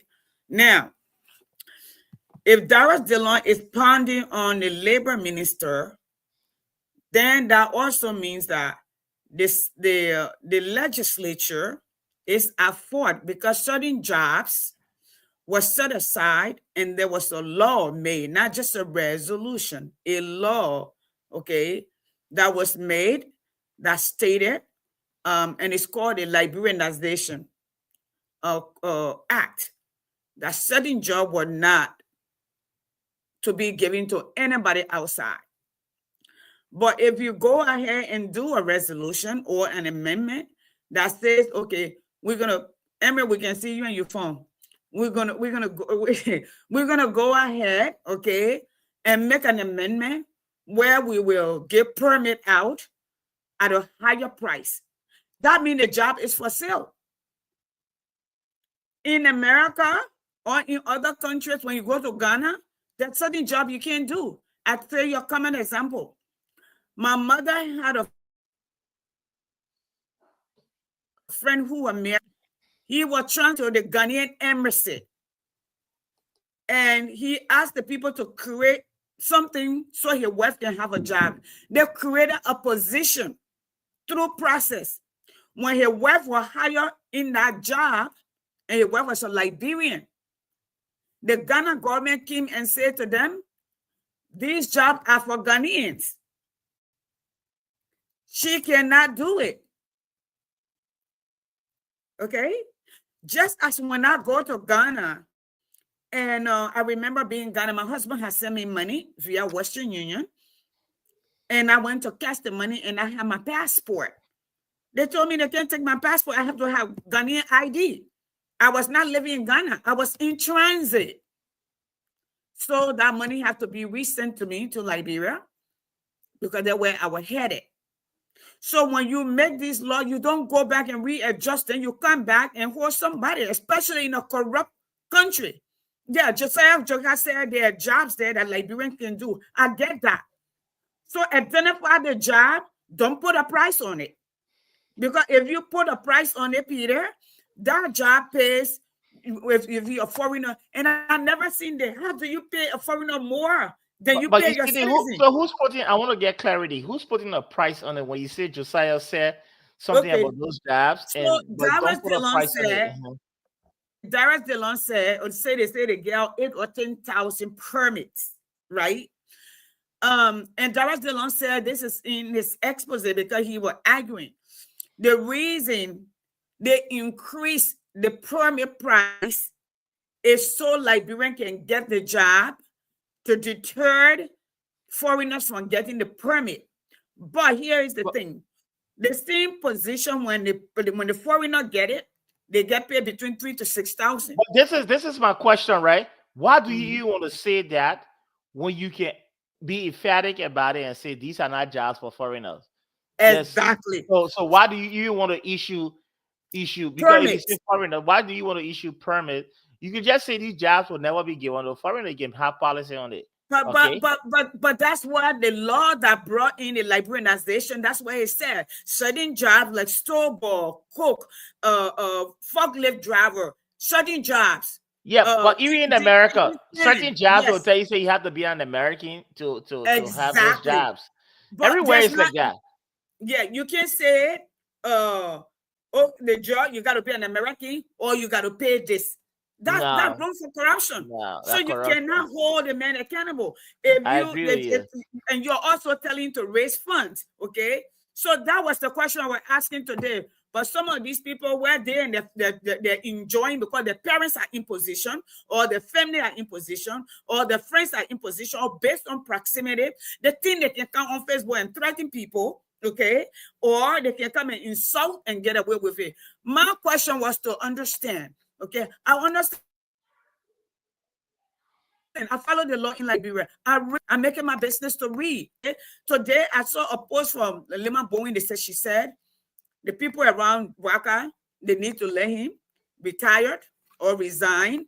Yeah, and we'll take it. It's true. I agree with that. No, but it's no. He need to serve his time. They said even in the casket. No. But the point there, you see, let's be real. Boyka, we have to be real. You see, Boyka is not up to the task. Period. Peter, but what has changed? They knew that. Yeah, but the point there, you knew that. You can't talk about the private jet. Let him say there. No, but we can't, because the country is on the autopilot right now. That's what they said. This is what they cheated for. There is no way, Emmerich, in heaven that you will tell me, okay, that West Point. Okay, I'll be blunt. This is the thing. Whether we like it or not, Kofi Woods, the likes of Kofi Woods, Brisbane, all the guys behind Boyka, they push their own agenda. They use Boyka to push their own agenda. They try to do the same thing to George Weah. Let me be real with you now. This is a whole different. We'll discuss it another time. Yeah, I'm not disagreeing, Peter. I'm not disagreeing with you. I am saying these are the same folks. And Peter has said this. It was selfish. He knew he could not do the job. He knew that. His son knew that. Everybody knew that. We said it. Okay. Exactly. But they said even in the casket, they will vote for you. I have no disagreement with you, Emery. No, we're not disagreeing. We just need to make the audience to understand these things, right? Let him, because we don't want them to come back and say, "Oh, you asked the Papa to resign." That what he didn't do what he was supposed to do, because then the people worshiping him. Let him continue to do what he do. But we got 3 more. Let him go. Yeah, that cool will be worse than anything we have ever seen. Like, thank you. Trust me. I will tell you the truth. Out there because no. Hitting me, yes. Yes. No, he will be worse than anything we've seen. Let Peter close. We're gonna go. Let Peter close.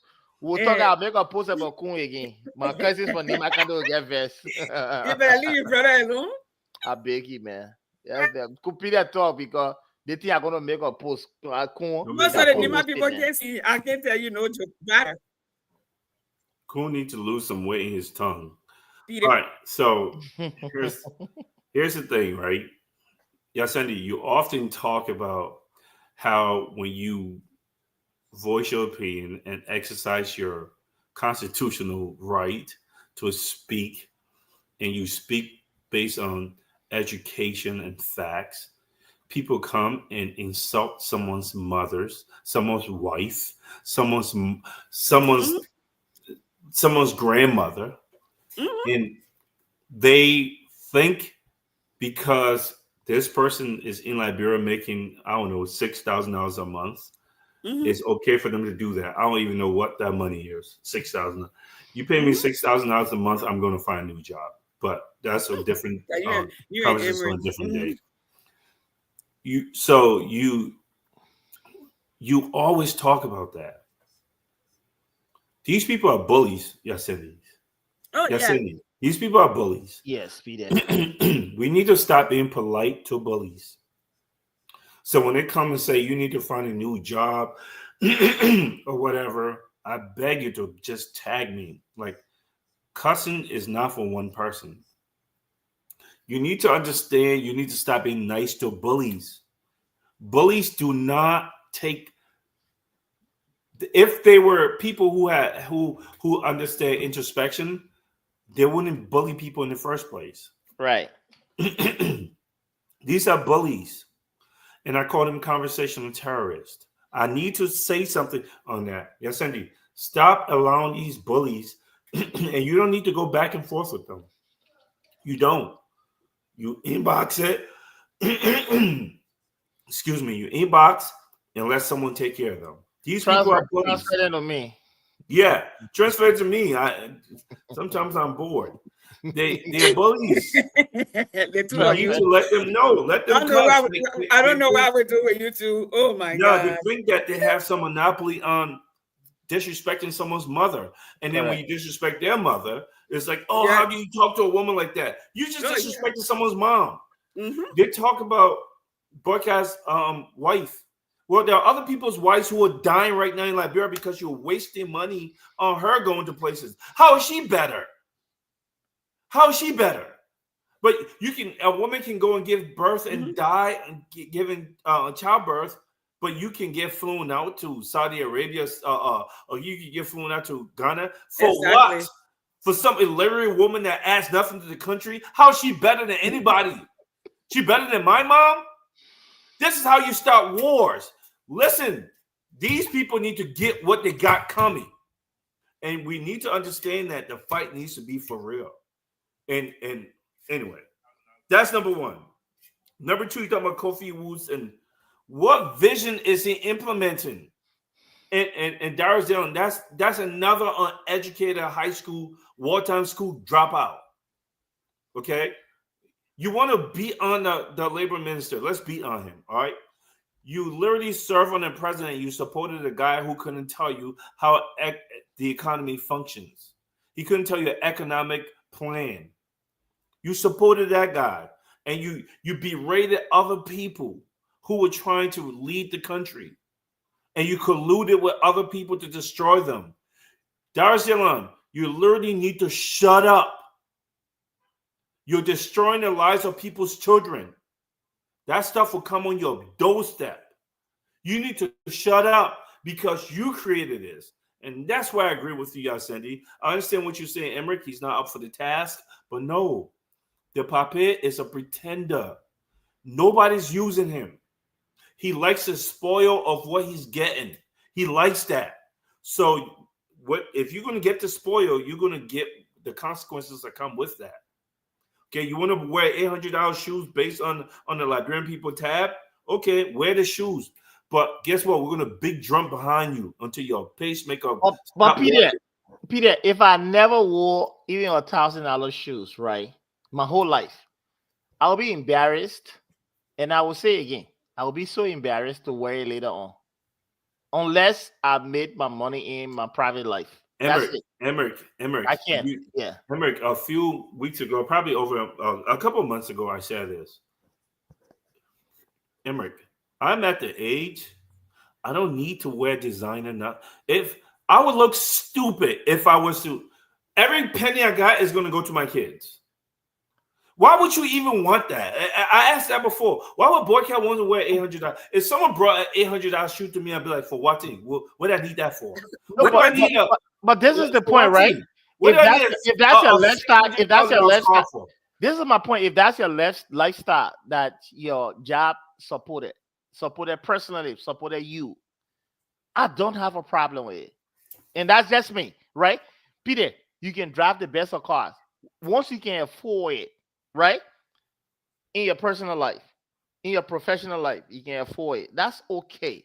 Yes, but here's what I'm saying. This is my point. I don't want us to think that I don't want to present myself in a way that when people are doing fine in life, doing great in life, and they treat themselves right, I don't want to be seen as a problem. I don't want it to be seen as a problem.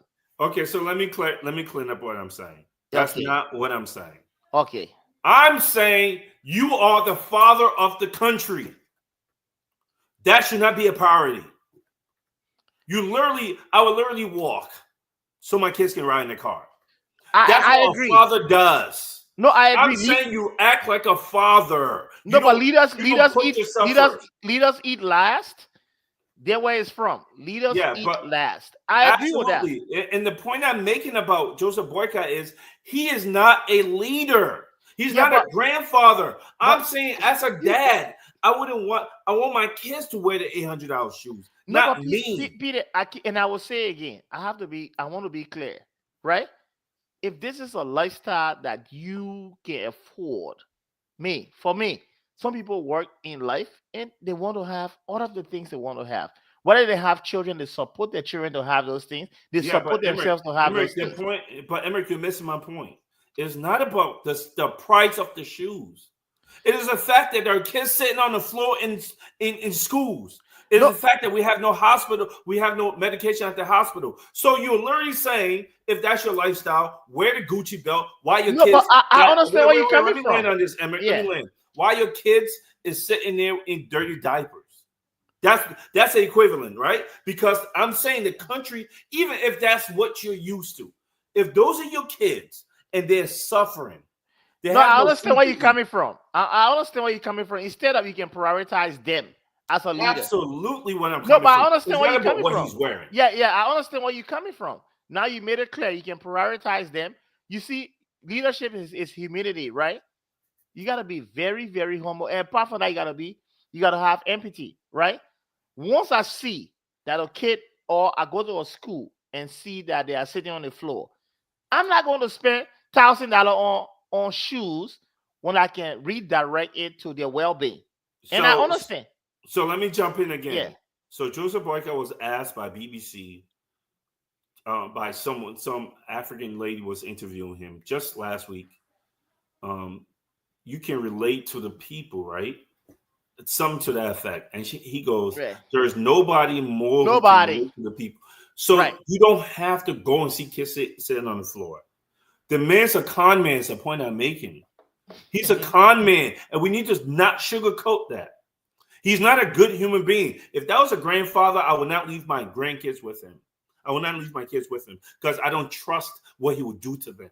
He's not a good person. And it's not about, well, he's doing well now. You can't be doing well when the country is doing horribly. No, I understand where you're coming from. So let me close on this, right? When you increase the price of the permit, who's going to pay for the permit? Are you increasing it for everyone or just foreigners? That's number one. Number two, like you guys just said, why would you just say the job is off limits, is for Liberians only? The point I'm making is we don't have visionaries. We have reactionary people. And that's what it's the law. They modify it. It is the law. Mm-hmm. Okay, so we don't understand procedures, and we don't understand the rule of law. We have people who are literally hacks, Emerick. They cannot run a country. And I just want to close on this. We need to have leaders that will create the environment where our kids, with the human development capital, where our kids, the human development capital can move up, where our kids are able to pursue their dreams and their happiness right in Liberia without leaving. The problem is we have people who are usurping the lion's share of our resources, and we're not calling them out enough. And when we try to call them out, we are bashful because people are going to insult us when they say Joseph Boyka is an absolute loser. He is absolutely horrible for our country, and we are afraid that people are going to say some disparaging things, so we shirk at that. We draw back. I'm saying we shouldn't do that because it is about the lives of our children. This is our fight. This is our war. There are people who walk through for miles and miles, walk through the forest barefooted, got bitten by mosquitoes during the war. If we're not willing to take words, we're cowards, because it's not going to be easy. They're going to come at your neck. Just think about it. Grossly incompetent people, if they don't have government positions, what are they going to do to survive, Emerick? They're not. They're fighting for their lives, but we're fighting for the lives of our children. So Thank you guys, Sandy. Thank you guys so much. Let's keep having a conversation about our country. Okay. I'm gonna finish with this. Emerick, Pape over here. Come on, Pape. I'm gonna finish this video with this. Hopefully you guys can see it. Here he goes. And to be very frank, Ellen Johnson said, "Oh, you're president." I was 1983. I became the Minister of Agriculture. And to be very frank, Ellen Johnson Sirleaf's husband was one of my deputies. Oh. I was the youngest minister at the time. To this day, none of my assistant minister or deputy minister, none of them is alive. Later on, I left government for a while and took a break. And Ellen came and asked me to be vice president for 2 times. Mr. President, when you were vice president, did you feel like you were fully deployed? Someone talks about a car parked in the garage. You know, the people have a way of saying things.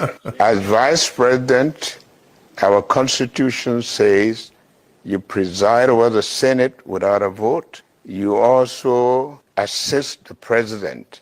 I was very busy. Ellen Johnson Sirleaf will tell you I was very busy. I handled a lot of things for But why she her. couldn't vouch I for went you? 3 times to the UN General Assembly. I resolved a lot of crises.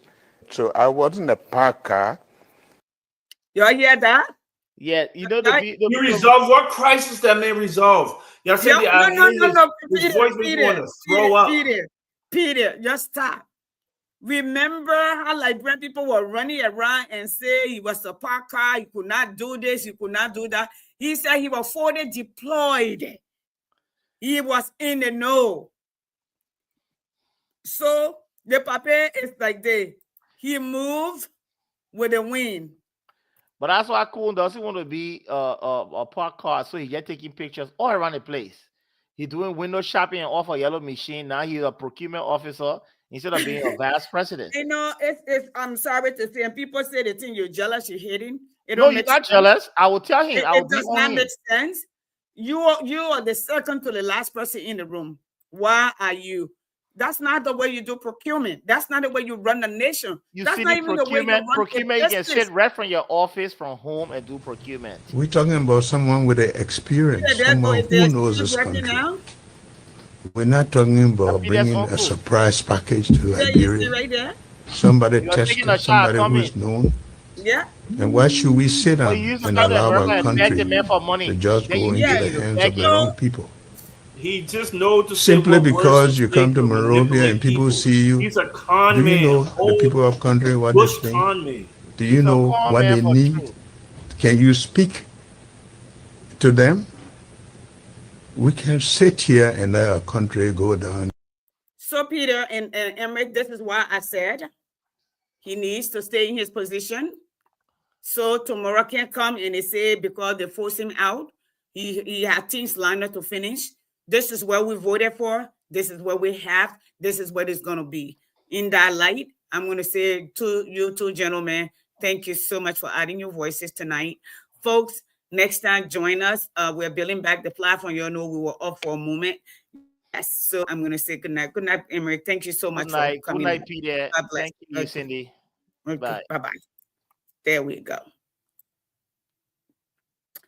I'm going to, yes, end with this.